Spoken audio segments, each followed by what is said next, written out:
Hi friends, 282 വർഷങ്ങളായി നീണ്ടു നിൽക്കുന്ന ശ്രീ പത്മനാഭസ്വാമിയുടെ 47ാമത് മുറജപമാണ് ഇന്ന് മകരശിവേലിയോടും ലക്ഷദ്വീപത്തോടും കൂടി നടന്നത്. 6 വർഷത്തിലൊരിക്കലാണ് ഇത് നടക്കുന്നത് എന്ന് ഇപ്പോൾ തന്നെ നിങ്ങൾക്ക് എല്ലാവർക്കും മനസ്സിലായിട്ടുണ്ടാകുമല്ലേ. 1744 ജൂലൈയിൽ മഹാരാജാവ് മാർത്താണ്ഡവർമ്മയാണ് ആദ്യമായി ഇത് ആരംഭിച്ചത്.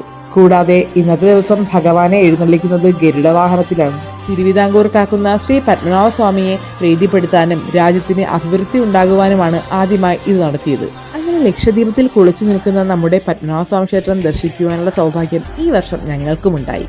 ശരിക്കും ഈ ലക്ഷദ്വീപമൊക്കെ കാണാൻ പറ്റുന്നത് നമ്മുടെ ഒരു സൗഭാഗ്യമായി വേണം കരുതാൻ.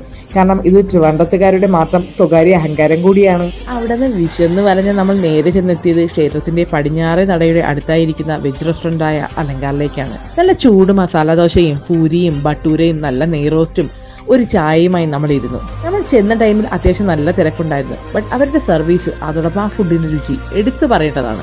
അവിടുത്തെ ചൂട് ബട്ടൂരയും ദോശയും എല്ലാം നല്ല ടേസ്റ്റ് ആയിരുന്നു. അങ്ങനെ അടുത്ത ലക്ഷദ്വീപത്തിലേക്കുള്ള കാത്തിരിപ്പ് ഇവിടെ തുടങ്ങുകയാണ്. അപ്പോൾ ഓക്കെ, ബൈ.